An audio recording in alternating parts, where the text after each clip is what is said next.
이번 주에는 법률행위 무효와 취소 그리고 이제 법률행위 부관에 대해서 말씀드리도록 하겠습니다. 먼저 이제 법률행위의 무효와 취소.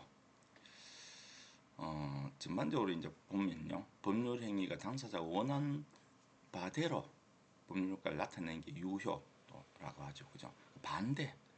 반대가 무효죠. 즉 법률행위가 일단 성립되었지만은 유효 요건이 갖추어지지 않아서 효력이 부여되지 않는 경우를 이제 무효라고 하죠. 법률행위는 일단 성립이 돼야 됩니다. 성립되고 난 뒤에 유무효를 따지게 되어 있죠. 그래서 법률행위의 불성립은 법률행위가 존재하지 않는 것이고요.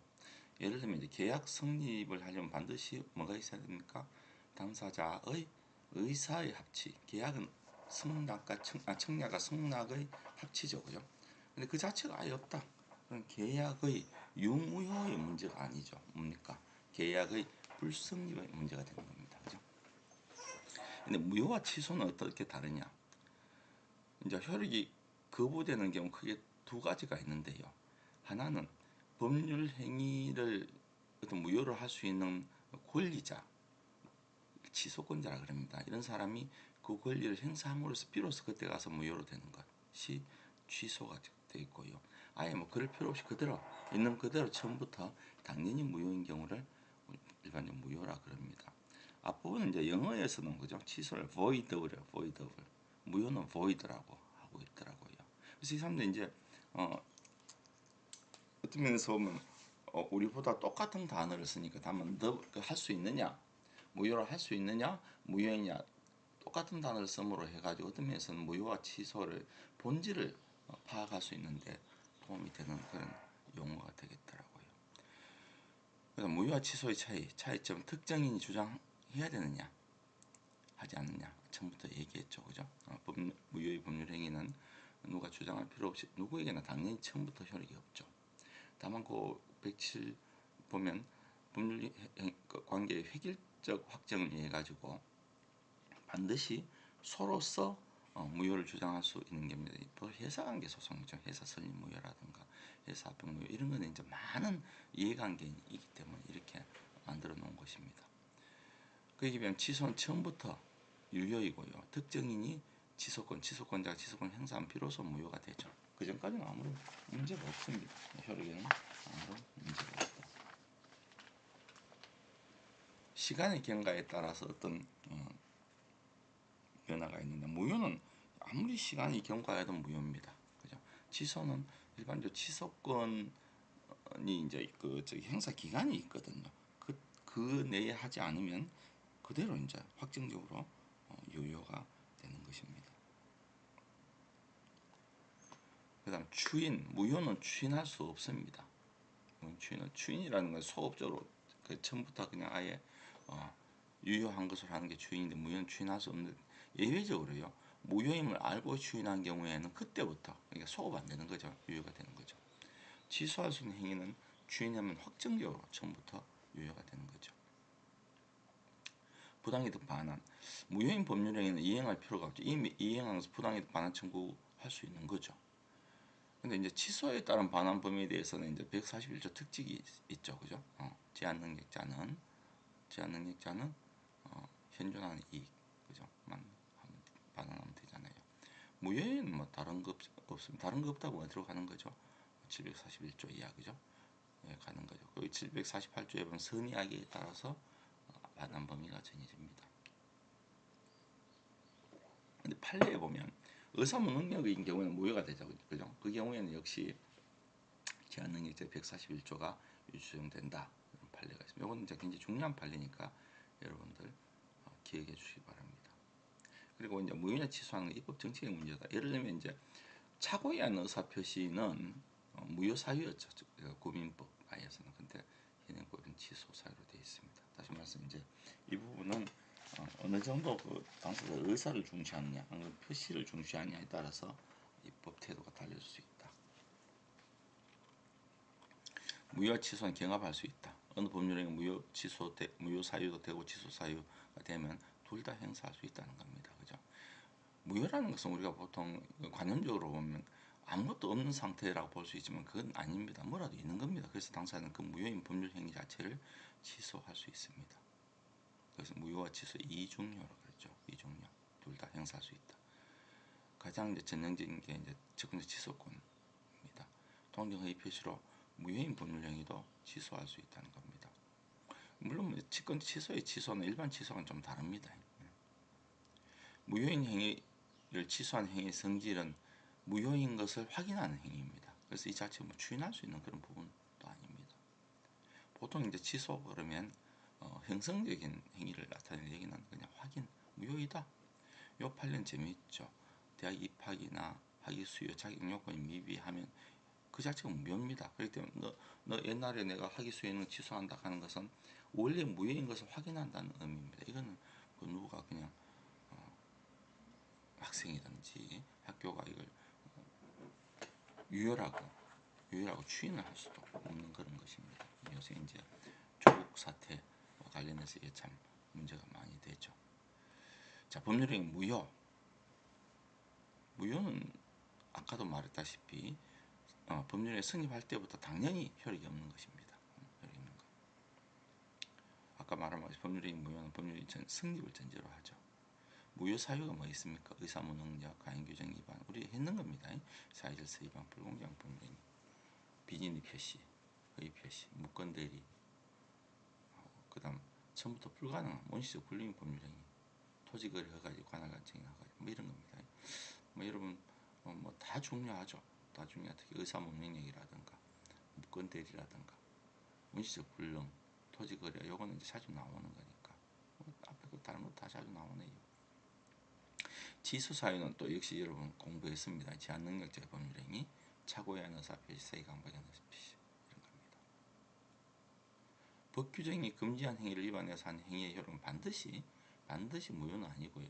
강행 규정에 위반해야 무효입니다. 즉 강행 규정이 아니면 유효합니다. 2019년 한번 보세요. 계열 회사에 대한 채무 보증 행위를 금지했지만 이것은 단속 규정이라는 겁니다. 단속 규정이라는 그 위반한 처벌 행위는 있다 하더라도 사업 행위 자체는 변함이 없다는 겁니다.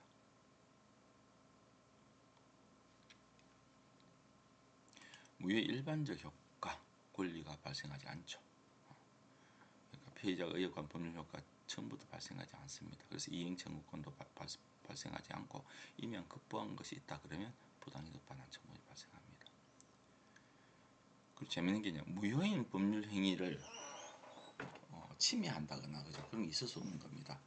무효인 법률 행위에 대해서 법률 효과를 발생하지 않게 했다. 그럼 마치 그것이 채무 불이행이나 위법 행위가 되는 것 같이 보이지만 결국 그로 인해서 우리가 손해를 청구하려 그러면 손해가 있어야 되잖아요. 근데 애초에 이것은 효과가 없는 거니까 손해 자체가 없기 때문에 손해배상 청구할 수 없습니다. 이 판례 다 그렇습니다. 근데 이 판례 내가 따로 이제 여러분에게 뭐 설명할 거의 필요가 없는데요. 첫째, 둘째는 그렇다 하더라도 굉장히 중요한 판례니까 여러분 허위 표시 매매의 법률 효과 침해에 따른 손해배상 할 수 없다. 불공정 법률행위 부재소 합의도 무효다. 그러니까 불공정한 법률행위를 하면서 처음부터 제소하지 않겠다 하는 무효라는 것 전에 한번 나온 판례입니다. 2009년도 판결은 이제 행정처분의 부관이 있습니다. 일반적 부담이 있는데 어떤 이 부관 자체에 따라서 너 이런 허가 내줄 테니까 이 물건을 사라 뭐 이런 겁니다. 일종의 부담인데 그것 때문에 이제 그 부담에 따라서 법률행위를 했습니다. 그 법률행위는 이제 매매를 했는데 이 부담 자체 그죠? 이 부관이 문제가 있다 그러면 그것은 법률행위의 취소 사유가 될 수밖에 없다. 왜냐하면 착오거든요. 법률 착오가 될 수 있기 때문에 취소 사유가 될 수 있기 때문에 완전 처음부터 무효는 아니다. 뿐만 아니라 사업상 매매의 법률행위는 부담을 붙인 행정처분과 별개의 법률행위이기 때문에 행위 때문에 이 부담이 뭐 문제가 있다, 취소할 수 있다, 무효가 된다는 것과 그 사업상 매매는 따로따로 다시 말해서 앞에 부담이 뭐 무효가 됐다고 한다고 하더라도 사후상 매매는 무효가 되지 않는다는 겁니다. 당연히는 무효가 되지 않는다는 겁니다. 그런 판례입니다. 그 다음 무효행 부수적 효과, 급부 반환이죠. 무효행 법률 행위는 당사자의 의사표시될 효과가 발생하지 않는다는 것을 의미하는 것이지 그로 인한 법률 효과가 전혀 없다는 것은 아닙니다. 예를 들면 계약 체결성의 과실적 채권법에서 배웁니다. 계약이 원시적으로 불리인 경우에 무효죠. 그렇지만 그로 인해서 실내이익을 침해한 사람은 실내이익을 배상할 책임이 있습니다. 그게 이제 계약 체결성의 과실책임입니다. 535조. 그리고 무효인 법률행위에 기해서 이미 급부가 되어 있다 그러면 부당이득 반환 청구를 할 수 있습니다.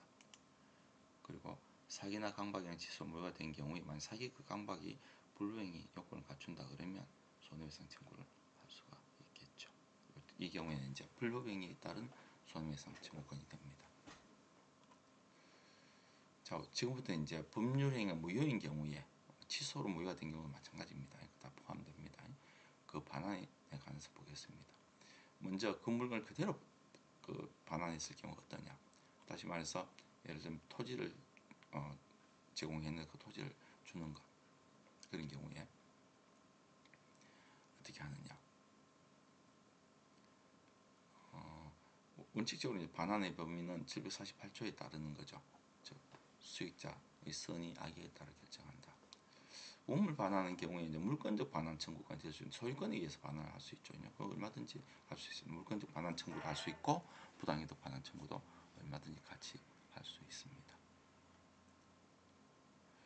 대부분 이제 원물 반환에 따른 부수적 이익의 반환 범위가 문제가 되죠. 여기에 대해서 학설은 좀 몇 가지 있는데 판례를 중심으로 보겠습니다. 아까도 말했듯이 계약이 103조 위반으로 무효인 경우에 물권적 반환 청구가 부당이득 반환 청구를 얼마든지 할 수 있다. 판례가 있습니다. 먼저 수익자 선의인 경우에는 선의 매수인이 계약에 있어 선의 매수인이 점유를 반환한 경우에는 그동안에 여러 가지 이익을 봤을 거 아닙니까? 점유하면서 그죠? 그 경우에는 201조 1항 적용됩니다. 201조 1항 적용돼서 이건 이제 점유와 관련되는 건데 선의 점유자는 과실 취득권이 있습니다. 그럼 상대방도 이 판례 바로 밑에 판례는 상대방도 507조 유추점에 따라 대금 운용 이익이나 법정이자 반환 부정함이 상당하다. 즉 매수인은 물건 그대로 돌려주면 돼요. 그동안 썼는 뭐 이익 할 필요 없는데 매도인은 돈 받은 데 대해서 그러면 이자 내라 이럴 수는 없지 않습니까? 당연한 거죠. 587조는 당연한 규정입니다. 자꾸 587조 나오면 대단한 규정인 줄 알지만 당연한 규정입니다. 이건. 수익자가 악의인 경우에는 이제 수익자가 악의인 경우는 201조 1항과 2항이 문제가 있는데 201조 1항은 선의 수익자에 관한 것이고요. 과실수취권을 인정하죠. 근데 201조 2항 과실수취권을 인정하지 않는다 라고 되어 있습니다. 그러면 뭐 과실만 안 하면 되느냐, 그것이 안 돌려주면 되느냐 그런 것이 아니고요. 거기에 따라서 이자도 붙이고 또 거기에 대한 지연 손해금도 지급해야 된다. 손해도 지급해야 되거든요. 우리가 지연 손해금 그렇다면 이자가 아닙니다. 손해배상입니다. 그런 것도 다 반환해야 된다. 이게 748조입니다. 가액을 반환한다. 물건이 없어져 버렸다. 그럴 경우 당연히 부당이득 반환 청구밖에 할 수 없죠. 201조가 적용될 수가 없지 않습니까? 근데 주의할 것은 미국 총칙하면서 자꾸 여기까지 말씀드리기 미안한데 그래도 정리를 해놓겠습니다. 계약 해지에 따른 반환을 해야 되는데요. 548조거든요. 이 경우에는 계약 해지에는 원상이면 무조건 받은 거 다 돌려줘야 됩니다. 선의하기 필요 없습니다. 그래서 이 경우에는 그 받은 이자 그 물건에다가 이자까지 다 반환해야 됩니다. 다만 이제 비용 상환 청구권은 좀 다르죠, 그죠? 비용 어떤 물건을 내가 갖고 있다가 거기에다가 필요비를 투자했다, 뭐 이런 거는 별개로 이제 203조를 적용하면 되는 겁니다. 고 2013년도 판결은 548조 2항 부당이득 특별 규정이다. 선의하기 불문하고 무조건 다 줘야 된다. 이런 판결입니다. 무효 유형은 절대적 무효, 상대적 무효. 절대적 무효는 모든 사람에 대해서 무효다. 상대적 무효는 일부 사람에 대해서는 유효일 수 있다는 겁니다. 절대적 무효는 뭐 의사 무능력자 법률행, 강행 규정 위반, 선량 풍속 이런 거죠.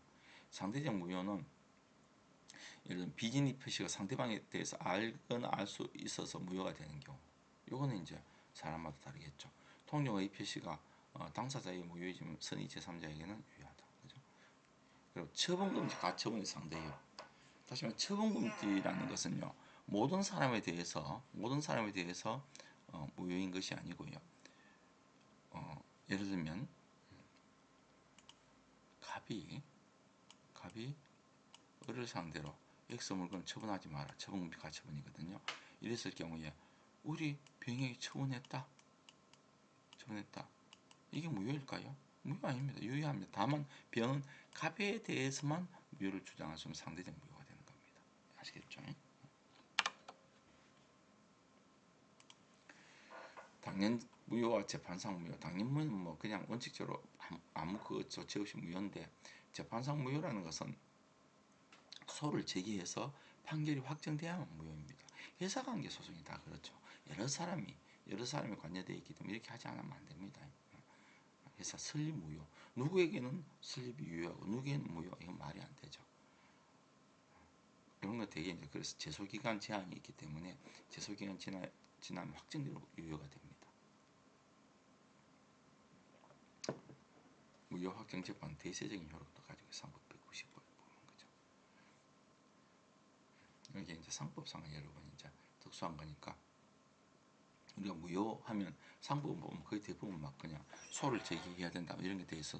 무효는 소를 제기해야 되나 이렇게 막 생각할 수 있지만, 이건 어떤 면에서 보면 예외적인 현상이다. 무효로서는 이렇게 여러분이 아시고 있어야 됩니다. 일부 무효. 법률 행위가 일부분이 무효일 경우 다 그냥 다 전부 무효로 한다. 그러나 그 무효 부분이 없었다 하더라도 법률 행위를 하였을 것이라는 어떤 가정적인 의사가 인정될 때는 그 무효 부분의 나머지는 무효가 되지 않고 유효라는 겁니다. 이게 이제 일종의 무효행위 전환이라든가, 그죠? 무효행위를 유효한 부분으로 이제 전환하는 그런 부분이라든가, 또 법률행위 추인, 무효행위 추인 이런 것과 함께 무효행위 재생의 일종입니다. 재생이라는 게 뭡니까? 리사이클, 그죠? 일부 무효는 먼저 법률행위가 일부가 무효이고, 그 일부 무효가 원칙적으로 법률행위 전부가 무효인데 당사자가 쌍방이요. 법률행위 당시에 만약 그 일부 무효를 알았다 그러면 나머지 부분만으로도 법률행위 하였을 것이 인정되면, 그러면 그 나머지 부분은 유효하다 이런 겁니다. 이건 임의 규정입니다. 그렇지 않게 할 수도 있는 임의 규정입니다. 약관법에 따르면요, 약관의 일부가 무효이면 나머지는 유효합니다. 그죠? 약관에 따라서. 밑에 이제 사망 보험계약이 좀 약관이잖아요. 그죠? 사망 보험계약은 원칙적으로 할 수 없지. 특히 15세 미만의 사망을 보험사고로 하는 것은 할 수 없지만은, 같이 계약하면서 재보상금, 얘가 다치면 보상금을 받는 그것은 얼마든지 유효가 될 수가 있습니다. 그죠? 그리고 137조 단서의 적용 여건은 일체성, 가분성, 가정계획서의 존재라 그러는데, 일부니 뭐니 하기 위해서는 전체로 보면 하나가 돼야 되죠. 다만 그것이 나눌 수 있어야 됩니다. 그죠? 가정적 의사가 존재해야 되는 겁니다. 일체로서의 법률행위, 하나의 법률행위가 존재하고 법률의 일체성, 당사자의 의사를 기준으로 합니다. 예를 들면 금전 차행하면서 담보 설정했다. 이거는 일체성입니다. 그죠? 약정은 별개이지만은 서로 일체성을 인정합니다. 일반적으로. 법률행위가 서로 구분돼야 됩니다. 즉 무효 부분이 떨어져 나간 뒤에도 나머지 부분이 독립한 법률 행위로서 효력을 가질 수가 있어야 된다는 겁니다. 세 번째 요건으로서는 이제 무효 부분이 없더라도 법률 행위를 하였을 것이라는 당사자의 가정적 의사가 존재해야 된다. 2010년도 이건 임대주택입니다. 임대주택에서 이제 임대보증금을 너무 높이 잡았습니다. 임대주택이라는 건 이제 그 우리 법적인 임대주택입니다. 그 공급적인 그런 임대주택 회사가 그한 임대주택은 법규상 이제 표준 임대보증금을 초과해서는 무효라는 거죠. 근데 이제 그 초과하지 않는 부분은 유효로 전체 임대차 계약 전체까지 무효로 보지 않죠. 그래야 이제 무주택자 보호를 위한 그게 되는 거죠. 증명책임 잠부 일부 나머지 일부 이유를 주장한 쪽에서 증명해야 된다. 일부 무효 법리 적용 사례 거래 목적물 자체를 볼까요? 매매 대상 부동산의 일부만 토지 거래 허가 대상이 된 경우에 특히 이제 토지와 지상 건물을 어떻습니까? 건물은 그 거래 허가 대상이 되지 않죠. 근데 토지가 거래 허가 대상 됐다.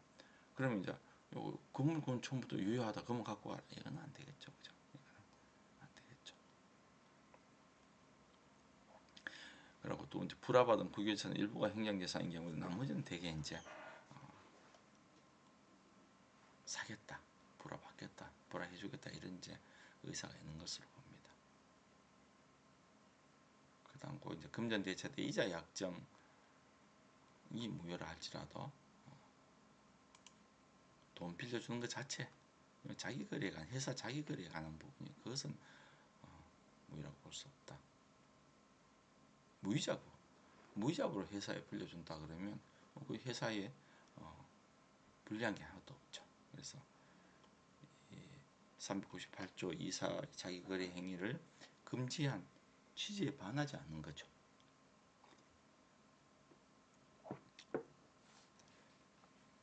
여러 개의 약정 일부의 강행법규 위반으로 무효 사유가 되는 경우에 예를 들면 이제 증권거래법상 이제 투자수익 보장 약정은 무효거든요. 그런데 같이 체결한 주식 매매 거래 약정, 계좌 설정 약정은 유효가 될 수밖에 없죠. 1인 매매 약정도 유효하다. 1인 매매를 맡겨두는 것, 이 자체가 무효는 아니니까요. 그다음 채무 부담하고 재산 양도 약정.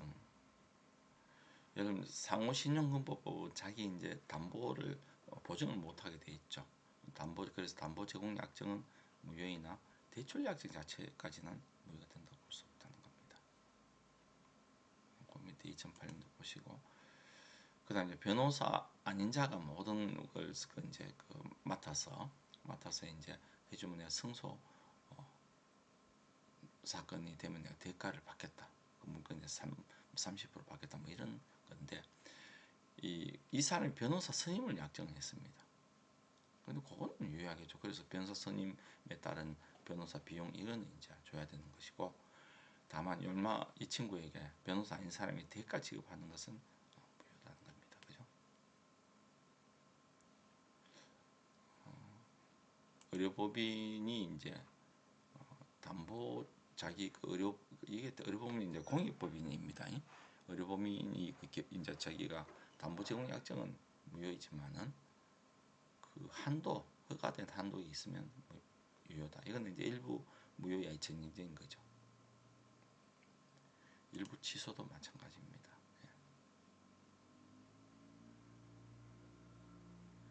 임차권 양도 계약하고요.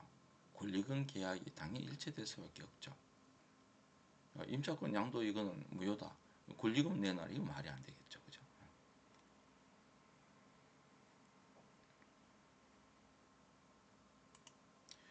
중요한 건 채권담보 목적으로 한 소유권 이전 등기의 피담보 채권 일부가 무효이더라도 나머지 유효한 채무 전부를 변제해야 등기 말소 청구가 가능합니다. 그러니까 피담보 채권 1억 하고 이제 담보를 제공받았는데 그 중에 뭐 한 9천만 원이 무효다. 그러면 이제 이 담보도 그만큼 무효다 할 수 없고요. 무조건 유효입니다. 담보는 이것이 이제 담보물권 불가분성이거든요. 이거는 유효하고 저 피담보 채권이 이런 한 분이라도 있으면 전부가 유효합니다. 담보물권 불가분성 물권법에서 여러분 배웁니다.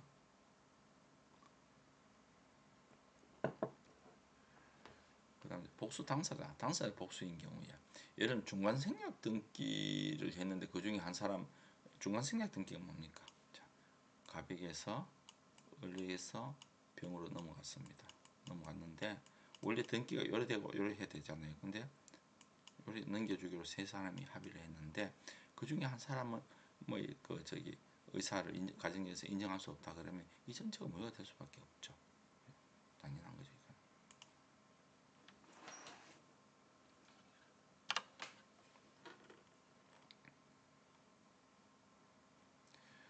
당사자의 의사가 현실적으로 존재하는 경우의 사례입니다. 뭐 당사자의 의사, 가정적인 의사가 존재하도 물론 되지만 현실적으로 이런 의사가 존재한다 그러면 얼마든지 그죠?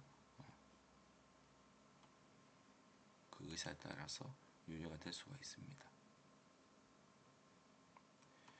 일부 무효 규정의 성질은 임의 규정이다, 그죠? 얼마든지 달리 정할 수가 있다. 개별 규정이 있는 경우가 있습니다. 민법에 보면 담보책임 면책특약은 면책 그 저기 담보 책임은 예를 들면 면책특약은 할 수 있지만은 매도인이 알고 하는 이런 건 면책특약 할 수 없다. 환매 기간도 딱 정해져 있고 그보다 더 긴 기간은 기간 내로 제한돼 버리면 여기 규정된 기간 내로 제한이 돼 버립니다. 그리고 이런 개별 규정이 없다면 그죠? 137조가 적용됩니다.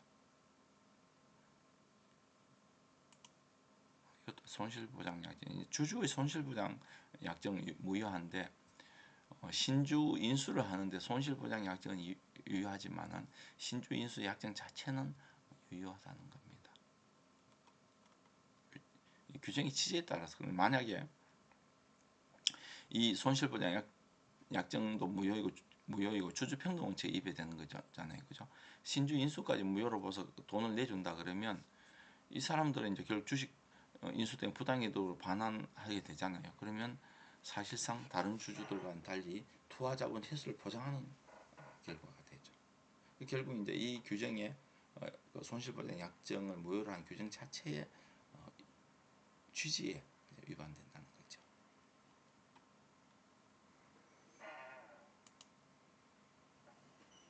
네, 여기까지 하겠습니다.